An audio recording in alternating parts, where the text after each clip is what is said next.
Hello and welcome back to Brian's Things Are Cool. Last year I did a whole special on the spooky episodes of the Fox Kids lineup. I've included a link in the description box below to that episode. Well, it turns out that I included so many shows that I ran out of time. So this Halloween, this is a Spooky Fox Kids Halloween Part 2. My initial plan for this episode was to look at 3 Steven Spielberg shows I didn't get to last time. But in researching, I ran into a few shows I had forgotten about that had Halloween episodes. As with the last installment, I'm only really looking at shows from the era that I watched Fox Kids, the early to mid-90s. With all the specifics of this episode out of the way, let's jump right into the Halloween episodes of Tiny Toon Adventures. Tiny Toon Adventures was produced by Steven Spielberg's Amblin Entertainment and ran from September 14, 1990 to December 6, 1992, with Fox Kids picking it up in the 3rd season. The show followed the wacky adventures of the students of Acme University, who, while not directly related to them, have character designs and personality quirks in common with classic Warner Brothers characters like Bugs Bunny, Daffy Duck, and Porky Pig, who also just happen to be their teachers. There were a number of episodes that features the characters in spooky situations, like Season 1, Episode 14 that brought us Twilight Zone parody, The Acme Acre Zone, complete with Buster doing a Rod Serling impression. This spoof of the classic show featured 3 bizarre short stories, the best of which being A Walk on the Flip Side, where the Yosemite Sam-based character, Montana Max, finds himself in his own worst nightmare when he wakes up as a bunny. Montana Max was voiced by Danny Cooksey, who's no stranger to 90s kids, having not only starred in the Mummy episode of Are You Afraid of the Dark, but also as resident bully and mullet enthusiast Bobby Budnick on Salute Your Shorts. Hey everybody, it's waffle time! Yeah. Then in Viewer Mail Day, Season 1, Episode 55, Plucky and Hampton capture the spirit of the Porky and Sylvester Haunted House shorts in Pluck of the Irish, which has the duo going up against a banshee in an old Irish castle. Perfect for Halloween and St. Patrick's Day. Turn off that light, will you, Plucky? Okay, Ham. But there were a few episodes of Tiny Toons that were directly related to Halloween, such as Stuff That Goes Bump in the Night, which aired on September 25th, 1990. The episode opens with some classic Halloween imagery by way of a spoof of the Night on Bald Mountain sequence from Disney's Fantasia. After the first of 3 wraparound segments featuring Buster Bunny as our host, we get our first story where Montana Max is wanting to build his summer home smack dab in the middle of the forest where Buster lives. When he lowers his house into place, he realizes he accidentally dropped the house on Buster, and Buster takes it upon himself to haunt Max out of the house. Given the story revolves around Buster driving Max crazy, I was reminded of 1960's From Hair to Air and 1951's The Fair-Haired Hare, in which Bugs Bunny drives Yosemite Sam out of his mind in a similar fashion. Outside of it dealing with ghosts, the Halloween elements are lacking in this episode, but the slapstick is still pretty solid. Babs Bunny introduces the second segment where we find Tiny Toons' version of Elmer Fudd, Elmira Duff, who instead of being a dim-witted hunter, she's a dim-witted animal lover, who doesn't really respect the boundaries of her furry friends. After all of her pets escape, Elmira orders a new pet from the Acme Pet of the Month Club, and they arrive with a cute little bat.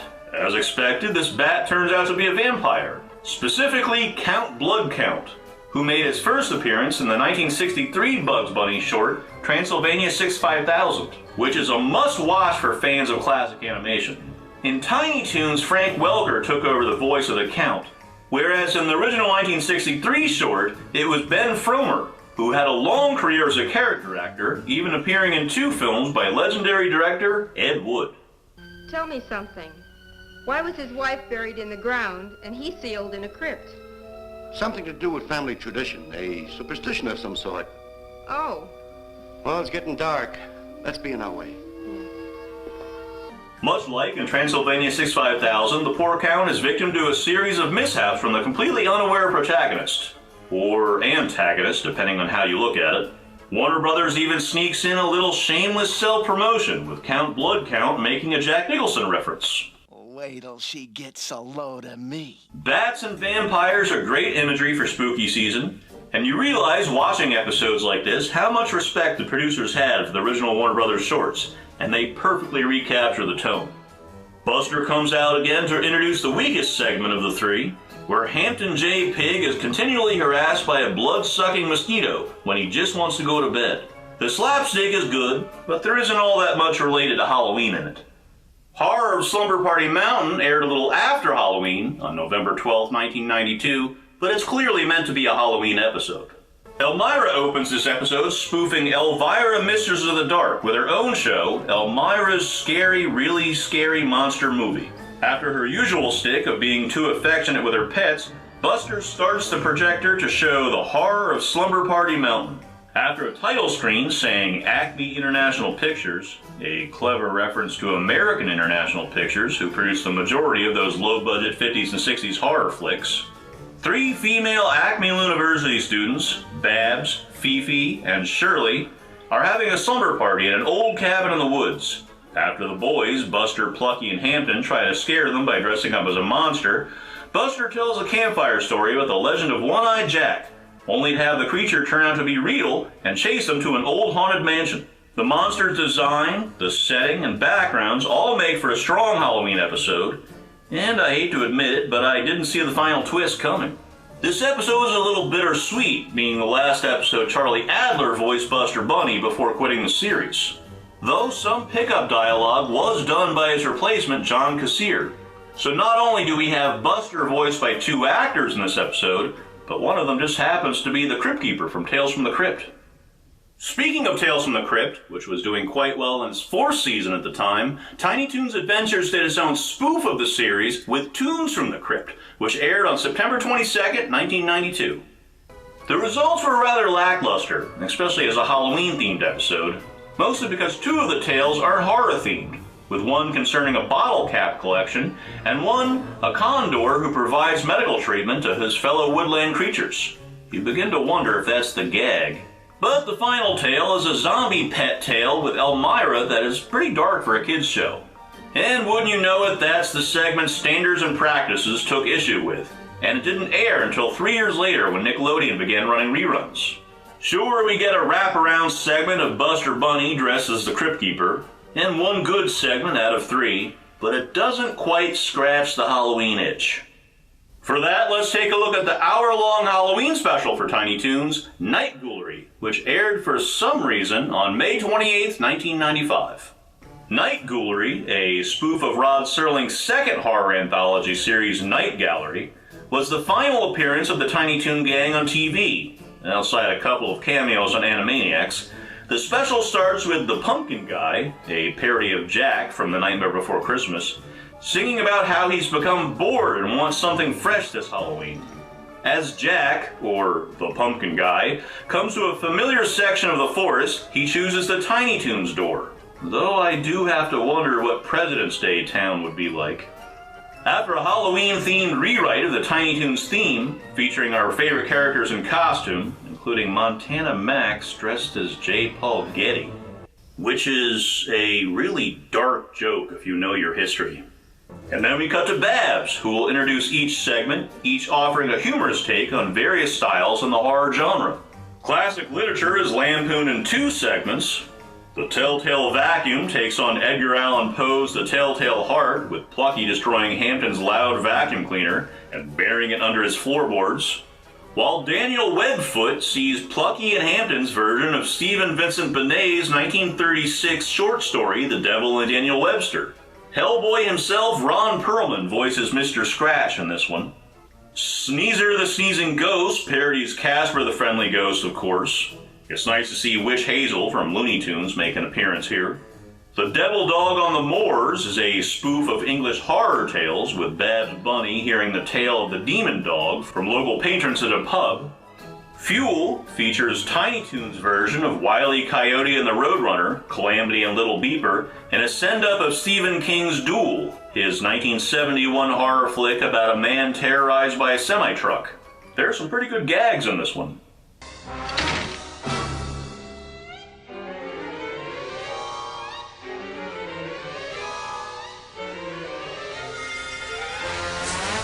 Hold That Duck takes on the horror comedy genre, with Buster and Plucky doing their best Abbott and Costello impressions. The zombie genre gets a nice satire with Night of the Living Doll, where Go-Go Dodo and his friends from Wacky Land have to fight off advertisers.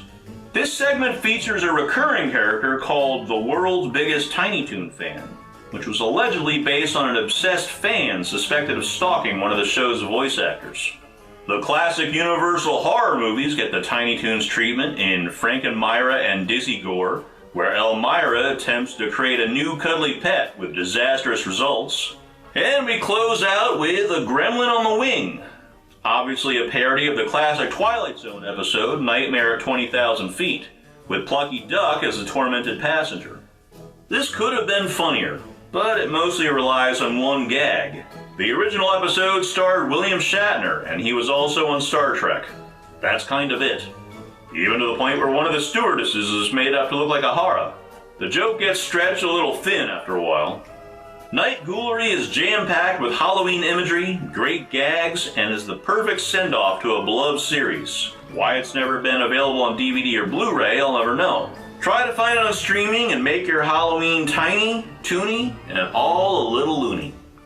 At the tail end of Tiny Toons' run, Warner Brothers, Steven Spielberg, and Tom Ruegger began developing a new series of animated insanity called Animaniacs, which ran from 1993 to 1998. Animaniacs featured a number of all-new characters, but the stars were the Warner Brothers, Yakko and Wakko, and their sister Dot, named after the period in the Warner Brothers name. Animaniacs tended to skew more towards an older demographic with pop culture references and the occasional dirty joke, sure to go over your kid's head. I found prints! No, fingerprints. I don't think so. During its run, it had a few Halloween-related shorts. In Season 4, there was Night of the Living Buttons, where we meet a little girl named Mindy, chasing a frog into a graveyard full of zombies, while her overprotective dog Buttons follows her to protect her from the undead. There are some excellent spooky backgrounds in this one, and an expected but still hilarious pop culture reference. Dracula, Dracula, and Frankenrut from Season 1, Episode 30 aired on October 29, 1993. Dracula is reminiscent of Bugs Bunny's Transylvania 65000 mentioned earlier, with Yakko, Wakko, and Dot taking a wrong turn on their way to Pennsylvania and ending up in Transylvania, where of course they meet Dracula, whose desire to feast on their blood gets thwarted by the psychotic Toons. Creepy castles, a vampire, and plenty of cartoon lunacy pays beautiful tribute to the Bugs Bunny shorts, while also being its own thing. Not to mention Homer Simpson voice actor Dan Castellaneta as Dracula acts as a perfect straight man to Yakko, Wakko, and Dot's zany antics. In Frankenrut, cat and dog team Rita and Runt, in their never-ending quest to find a home, cross paths with Dr. Frankenstein, who just happens to need a dog brain for her creature. While I think Dracula is stronger on gags, this one does have great character designs, including the female Dr. Frankenstein and her monster. Not to mention some catchy songs by Bernadette Peters voicing Rita. Scare Happy Slappy, Which One, and Macbeth from Season 1, Episode 62 aired on May 3rd, 1994. In Scare Happy Slappy, retired cartoon star and perpetual grouch Slappy and her young nephew Skippy go out trick-or-treating at the homes of the villains from Slappy's old cartoon shorts. Walter Wolf, Sid the Squid, and Beanie the Brain-Dead Bison.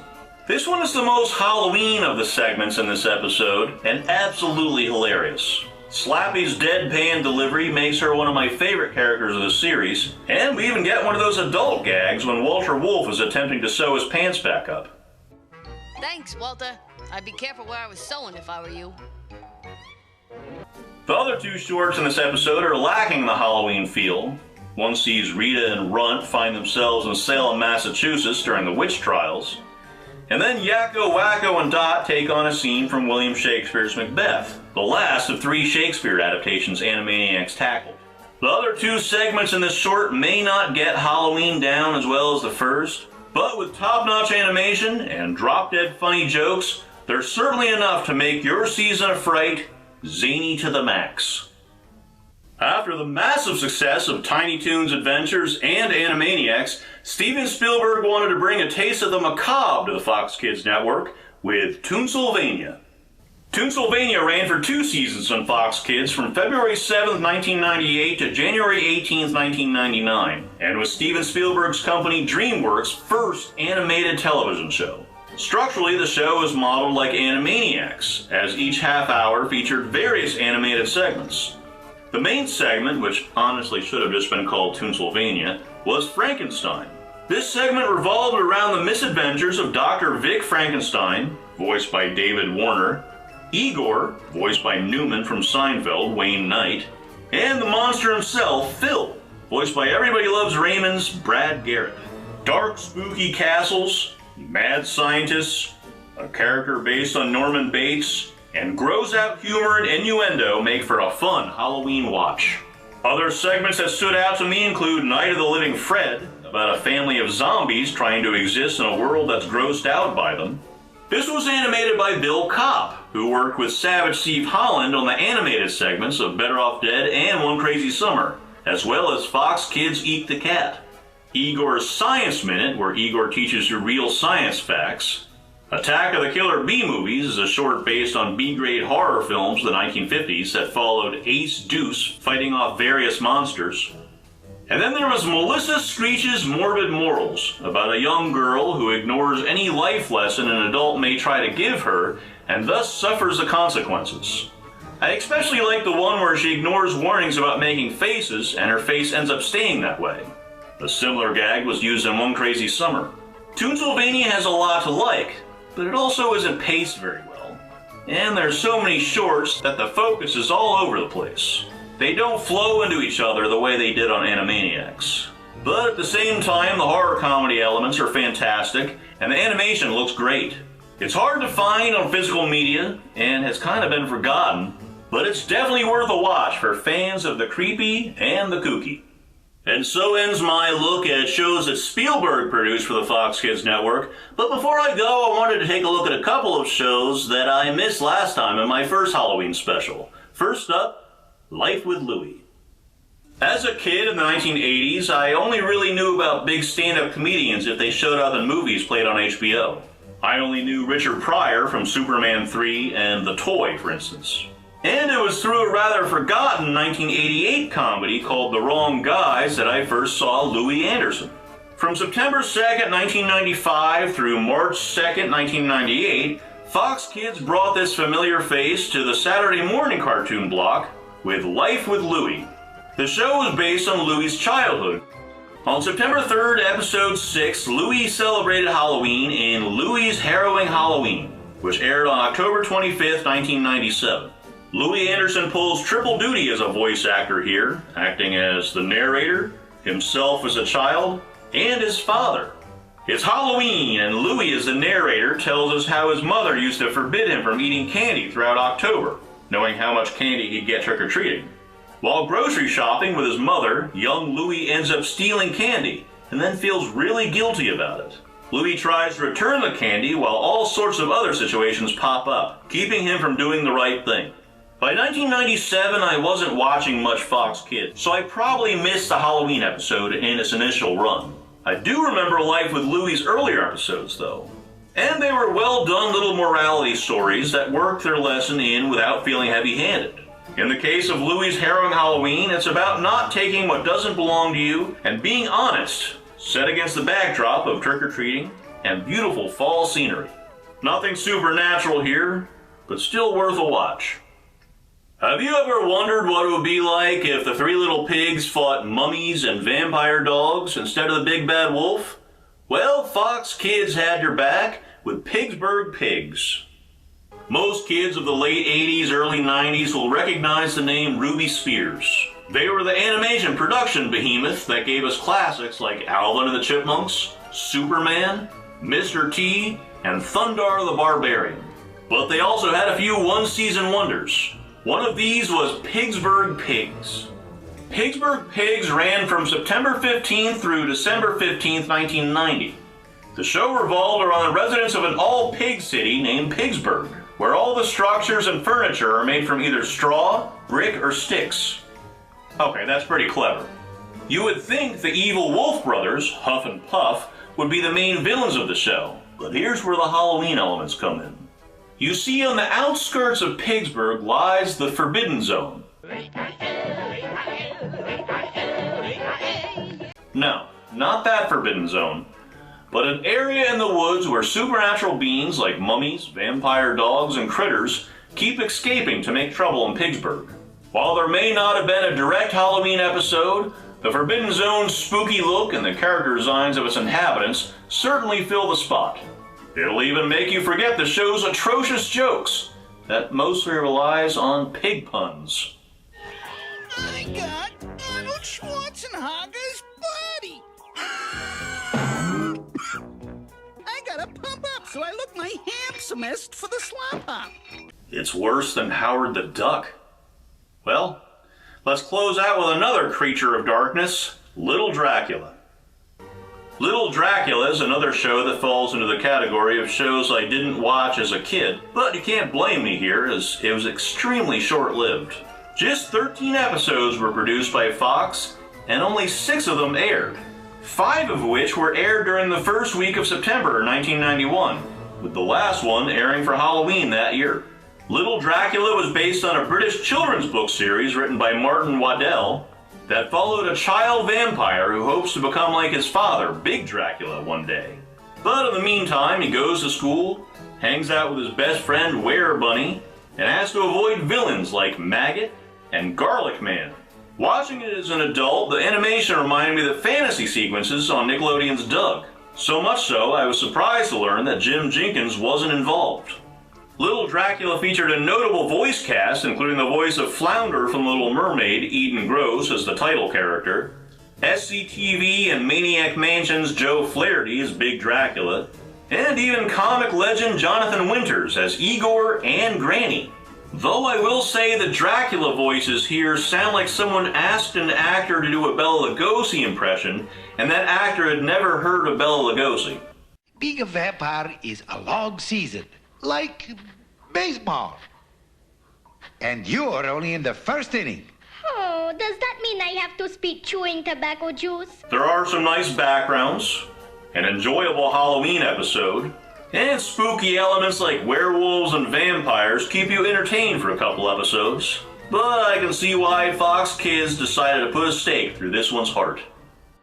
Thank you for watching. I hope you enjoyed a Spooky Fox Kids Halloween Part 2. If you'd like to be kept up to date as to when I release a new video, go ahead, hit that subscribe button. And if you really want to be notified, hit that bell as well. I'm Brian. I'll see you next time, and happy Halloween.